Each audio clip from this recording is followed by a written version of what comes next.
வார்னு ஒன்றே நம்ம நினைக்கிறதுமே வார் கிடையாதுங்க.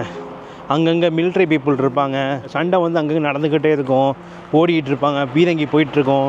அந்த மாதிரிலாம் கிடையாது. இப்போது ஒரு குண்டு எங்கே இருந்தால் போடுவாங்க, அது அட்டாக் ஆகும், விழுந்து டேமேஜ் ஆகும்போது அதுக்கான பின் விளைவுகள் எல்லாமே ஏற்படும். அது மாதிரி தான் வந்து மாடர்ன் வாராக வந்து இப்போ வந்து நடத்துகிறாங்க. முன்னாடியுமே அடிச்சு சண்டை போடுறது அந்த மாதிரிலாம் இல்லை. பட் அந்த மாதிரி இருக்குது. அது எங்கன்னா பார்டர் சைடில் சண்டை போடுறது, அடிச்சுக்கிறது, சுட்டுக்கிறது எல்லாமே வந்து நடந்துட்டு தான் இருக்குது. என்ன தான் ஆர்மி வந்து டெய்லியும் வந்து இதே பொழப்பா சண்டை போட்டுக்கிட்டே இருப்பாங்களான்னு கேட்டிங்கன்னா கிடையாதுங்க. அவங்களுக்கும் லீவ் இருக்குது, அவங்களுக்கும் வக்கேஷன் இருக்காமல் வெளியூருக்கு போவாங்களா, வெளிநாட்டுக்கு போவாங்களா, டெய்லியுமே காலைல வந்து சண்டை போட்டுக்கிட்டே இருக்கணும் அப்படின்ற மாதிரிலாம் இது கிடையாதாங்க. வக்கேஷன் இருக்குது, ஹாலிடே இருக்குது. ஏன்னா இவங்க வாழ்க்கையில் ஒரு அங்கமாக வந்து இந்த வாரம் வந்து ஆயிடுச்சுங்க. கிட்டத்தட்ட 2 வருஷத்துக்கு ஆயிடுச்சுங்க. ஃபஸ்ட் ஸ்டார்டிங்கில் ரொம்ப தீவிரமாக இருந்ததுங்க.